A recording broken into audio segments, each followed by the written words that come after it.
पुराना मंदिर। कॉलेज में चल रही फ़ोटो कॉन्टेस्ट प्रतियोगिता के चलते उस कॉलेज के स्टूडेंट रवि, गौरी, रोहित और नेहा अच्छी फ़ोटो की तलाश में शहर से दूर सुनसान जगह पर बने एक पुराने मंदिर में पहुंचते हैं, जो कि एक खंडर में बदल चुका था।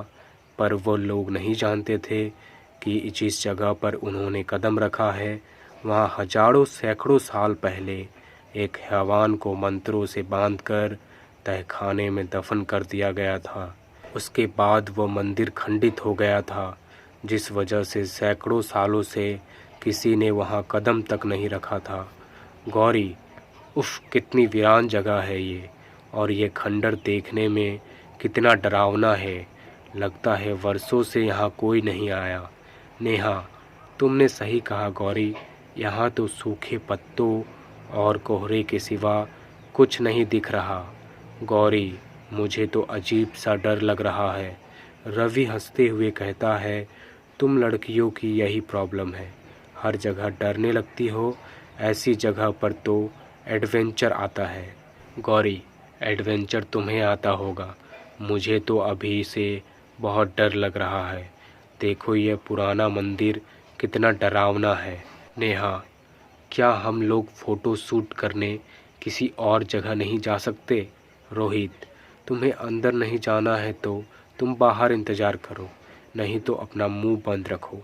रवि, चलो चलो सब अपने कैमरे और फ़ोन निकालो, अब हम मंदिर के अंदर जा रहे हैं। जैसे ही उन लोगों ने मंदिर के अंदर कदम रखा, चमगादड़ का एक झुंड आवाज़ करता हुआ उनके सिर के ऊपर से गुजर गया।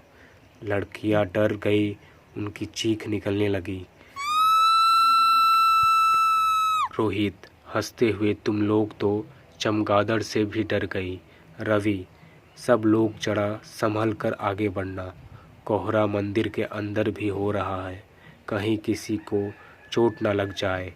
नेहा, यह खंडर अंदर से कितना अजीब है, सारे रास्ते एक जैसे लग रहे हैं, जैसे कोई भूल भुलैया हो। खंडर में बनी प्राचीन मूर्तियों की फ़ोटो खींचते हुए धीरे धीरे वो लोग आगे बढ़ रहे थे कि तभी रवि, सब लोग इधर आओ, इस पत्थर पर कोई मैसेज लिखा हुआ है। गौरी, तुम्हें तो संस्कृत आती है ना, क्या लिखा हुआ है इसमें? गौरी, यहाँ लिखा है कि 600 साल पहले इस मंदिर के तहखाने में एक आदमखोर हैवान को मंत्रों द्वारा कैद किया गया था, जिस वजह से यह मंदिर शापित और अपवित्र है। सब चौंक जाते हैं। नेहा, क्या कहा? मुझे तो पहले से ही यह जगह भूतिया लग रही थी। मेरा कहना मानो, सब लोग वापस चलो। नेहा की बात सुनते ही सब डर गए। रोहित, कोई कहीं नहीं जाएगा। अरे यह सब कहने की बातें हैं। तभी गौरी की चीख में सबको चौंका दिया। रवि, गौरी क्या हुआ, तुम चीखी क्यों?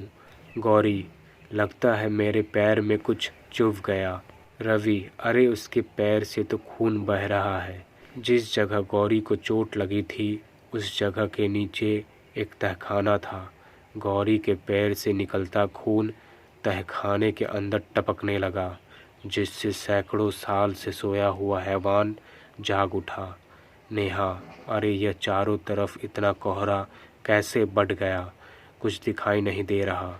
तभी अचानक तहखाने का दरवाज़ा खुल गया और दो भयानक हाथ जख्मी गौरी के पैर पकड़कर अंदर खींच लेते हैं।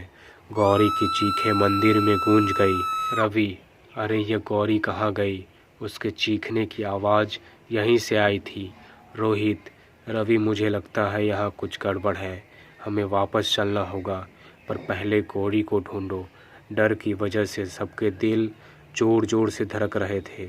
गौरी कहीं भी नज़र नहीं आ रही थी। नेहा, कहीं ऐसा तो नहीं कि उस पत्थर पर लिखी बात सच हो और यहाँ आकर हमने बहुत बड़ी गलती कर दी हो? रोहित, तुम बेवकूफ़ हो क्या? आज के ज़माने में भी भूत प्रेतों की बात कर रहे हो? यह सब अंधविश्वास की बातें हैं। गौरी को ढूंढो, यहीं कहीं होगी। इससे पहले रवि और रोहित गौरी को तलाशते हुए उन्हें नेहा के चीखने की आवाज़ सुनाई दी। इस बार हैवान ने नेहा को शिकार बनाया। रवि आवाज़ की दिशा में दौड़ा। रवि, नेहा क्या हुआ, तुम किधर हो तुम? हैवान नेहा के बालों को पकड़कर उसे घसीटते हुए तहखाने की तरफ ले गया। रवि को भागते भागते मंदिर के विशाल स्तंभ के पीछे उसे एक आकृति दिखाई दी। रवि डरते हुए, नेहा तुम हो वहाँ पर, जवाब दो। जैसे रवि उसके नज़दीक पहुँचा, उसके सामने हैवान खड़ा था। उसका भयानक चेहरा देखकर उसकी रूह कांप गई। इससे पहले रवि संभल पाता, हैवान ने उसके गले को अपने हाथों से दबोच लिया और उसे वहीं खाने लगा। रवि की चीख निकल गई। रवि की चीख सुनकर रोहित, ओ नहीं, यह तो रवि की चीख थी। आखिर क्या हो रहा है? बाहर जाने का रास्ता भी नज़र नहीं आ रहा है। सारे दरवाजे एक से नज़र आ रहे हैं। एक एक करके वह हैवान का निवाला बन चुके थे। रोहित भी भागते भागते थक चुका था, पर उसे बाहर जाने का रास्ता नहीं मिल रहा था कि तभी वह हैवान रोहित के सामने आ गया। रोहित डरते हुए, यह क्या बला है, और बहुत डर गया। रोहित ने देखा उस हैवान की लाल सुर्ख आँखों से जैसे खून बह रहा था और उसके बड़े बड़े दांतों से खून टपक रहा था। रोहित, हैवान दरिंदे, कौन हो तुम? तूने मेरे दोस्तों के साथ क्या किया? मैं तुझे जिंदा नहीं छोड़ूंगा। हैवान धीरे धीरे कदमों से रोहित की ओर बढ़ने लगा। अपनी तरफ बढ़ते देख रोहित अपने पास बड़े बड़े पत्थर उठाकर फेंकने लगा। उस पर हैवान पर कोई असर नहीं पड़ रहा था। अचानक रोहित को तहखाने का रास्ता दिखा और वो नीचे की ओर भागा। तहखाने में पहुंचकर रोहित को 3 दोस्तों की लाशें दिखाई दी। रोहित, हे भगवान, रवि, गौरी, नेहा, ये क्या हो गया तुम लोगों को? उठो मेरे दोस्तों, उठो। रोहित तहखाने में एक बड़े पत्थर के पीछे छुप गया। तभी उसे कुछ आहट सुनाई दी। रोहित, हे भगवान, ये हैवान दरिंदा यहाँ भी आ गया, अब मैं क्या करूँ? तभी रोहित की नज़र तहखाने पे बनी दीवार के चित्र पर पड़ी। रोहित, ओ, इसका मतलब इस हैवान की जान इसके दिल पर वार करने से जाएगी। रोहित ने तुरंत अपने आसपास निगाहें दौड़ाई तो उसे एक भाला जैसी बनी नुकीली लकड़ी दिखाई दी। रोहित ने उसे तुरंत उठा लिया। रोहित, आज मैं इस खूनी हैवान को जिंदा नहीं छोड़ूंगा। इसने मेरे दोस्तों को मारा है। इतने में रोहित हैवान पर हमला करने गया तो हैवान ने उसकी गर्दन पकड़कर हवा में उठा लिया। रोहित बहुत कोशिश करते हुए हाथ में पकड़ी लकड़ी से हैवान की आंख फोड़ दी। हैवान दर्द के मारे छटपटाने लगा। रोहित ने मौका देखकर दूसरी आंख पर भी वार कर दिया। हैवान चीखने लगा। हैवान के चीखने से मंदिर की दीवारें हिलने लगी। इससे पहले रोहित हैवान के दिल पर वार करता, हैवान ने रोहित का हाथ पकड़कर उसका हाथ तोड़ दिया। पर रोहित ने हिम्मत नहीं हारी। उसने लकड़ी दूसरे हाथ में पकड़ ली और पूरी ताकत से हैवान के सीने पर वार कर दिया। रोहित, ये ले शैतान, अब मर।